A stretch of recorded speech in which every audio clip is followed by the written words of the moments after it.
ఇప్పుడు ఆషాఢ మాసం కదా, మనం రెగ్యులర్గా కొన్ని వింటూ ఉంటాము. ఆషాఢ మాసంలో ఆడపిల్లలు ఖచ్చితంగా గోరింటాకు పెట్టుకోవాలని మనం చాలా రెగ్యులర్గా వింటూ ఉంటాం కదా. సో ఆషాఢ మాసానికి గోరింటాకుకి ఏంటి సంబంధం? గోరింటాకు చెట్టుకి ఎందుకు అంత విశిష్టత వచ్చింది?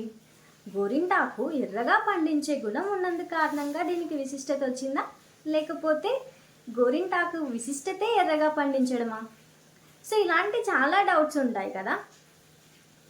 మీకు ఎవరికైనా తెలుసా ఇది ఎందుకు పెట్టుకోవాలి ఆషాఢ మాసంలో, ఖచ్చితంగా ఈ కల్చర్ ఎందుకు వస్తుంది అని? సో తెలియని వాళ్ళ కోసమే ఈ వీడియో అన్నమాట. మనం ఒక కల్చర్ని పాటిస్తున్నాము అని అంటే దాని వెనకాల చాలా రకాల కారణాలు ఉంటాయి. శాస్త్రీయపరమైన కారణాలు ఉంటాయి, భక్తిపరమైన కారణాలు ఉంటాయి, మన ఆరోగ్యానికి సంబంధించిన కారణాలు ఉంటాయి, ఇలా చాలా కారణాలు ఉంటాయి. సో అవన్నీ మనం ఈ కల్చర్ అంటే ఆషాఢ మాసంలో గోరింటాకు ఆడపిల్లలు ఖచ్చితంగా పెట్టుకోవాలి అనే కల్చర్కి సంబంధించిన రీజన్స్ అన్ని మనం ఈ బ్లాగ్లో తెలుసుకోవచ్చు. సో ఇంకెందుకు late, let's get into the video. మొదటగా మనం ఈ గోరింటాకు చెట్టు ఎలా ఉద్భవించింది అనే విషయం గురించి మాట్లాడుకుందాం. గౌరీదేవి తన బాల్యంలో ఉన్నప్పుడు చెలికత్తెలతో కలిసి వనంలో ఆడుకోవడానికి వెళ్తుంది. ఆ సమయంలోనే గౌరీదేవి రజస్వల అవుతుంది. ఆ సమయంలో గౌరీదేవి రక్తపు చుక్క నేలను తాకిన వెంటనే దాని నుంచి ఒక మొక్క పుడుతుంది. ఈ వింతను చూసిన చెలికత్తెలు పరిగెత్తుకుంటూ వెళ్ళి పర్వతరాజుకు ఈ విషయాన్ని మొత్తం చెప్తారు. పర్వతరాజు అప్పుడు సతీ సమేతంగా ఆ వింతను చూడటానికి వస్తారు. అది చూడ్డానికి వచ్చేలోపుగానే ఈ మొక్క పెరిగి పెద్దదవుతుంది. అప్పుడు ఆ చెట్టు ఇలా అందంట, పార్వతీదేవి రుధిరాంశతో జన్మించాను, నా వల్ల ఈ లోకానికి ఏమైనా ఉపయోగం ఉందా అని అడిగింది. అంతలో గౌరీదేవి చిన్నపిల్లగా ఉన్నందు కారణంగా చిన్నపిల్లల చేష్టలతో ఆ చెట్టు ఆకులను కోయగానే వేళ్ళు ఎర్రగా మారిపోతాయి. అది చూసిన పర్వతరాజు దంపతులు చెయ్యి ఏంటి ఇలా ఎర్రగా కందిపోయింది అని కంగారు పడుతూ ఉంటారు. ఇంతలో గౌరీదేవి పలుకుతూ నాకు ఎలాంటి హాని జరగలేదని చెబుతూనే పైగా ఈ రంగు కూడా చాలా బాగుంది అని అంటుంది. దాన్ని గమనించిన పర్వతరాజు ఇకపై స్త్రీ సౌభాగ్యం చిహ్నంగా ఈ గోరింటాకు మానవలోకంలో ప్రసిద్ధమవుతుందని, స్త్రీ గర్భాశయాల దోషాలను తొలగిస్తుందని, అతి ఉష్ణం ఉన్న వారిలో ఉష్ణోగ్రతను తగ్గిస్తుందని, స్త్రీల ఆరోగ్యాన్ని కాపాడుతూ తన వర్ణం వలన స్త్రీలకి ఎంతో అందాన్ని కూడా చేకూరుస్తుందని వరాన్ని ప్రసాదించుతారు. ఇదే ఈ గోరింటాకు చెట్టు జన్మకు సార్థకత అని పలుకుతారు. అప్పుడు ఆ చెట్టు ఆషాఢ మాసంలో తల్లిగారింట్లో ఉన్నప్పుడు కూడా తనను మర్చిపోకుండా ఉండాలని, తప్పక పెట్టుకోవాలని కోరిందంట.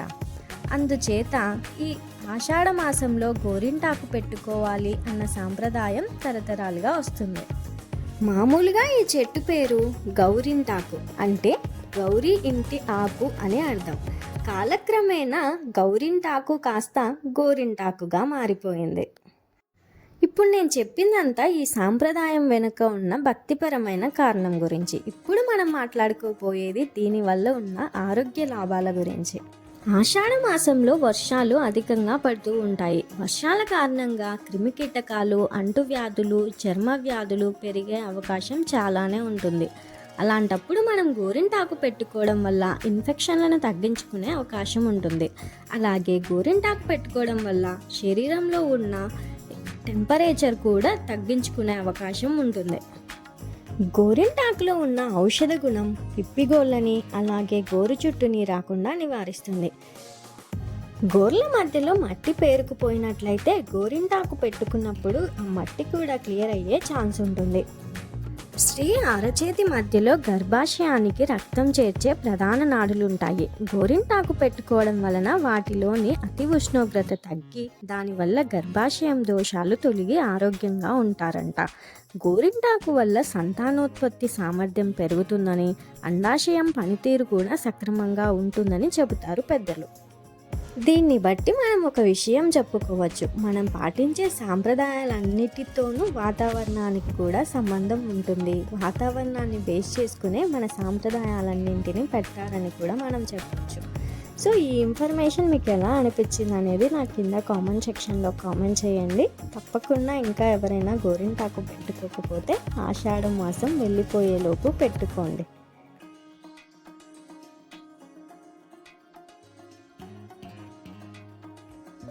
సో ఆషాఢ మాసం కాబట్టి నేను కూడా నా చేతులకి గోరింటాకైతే పెట్టేసుకున్నాను.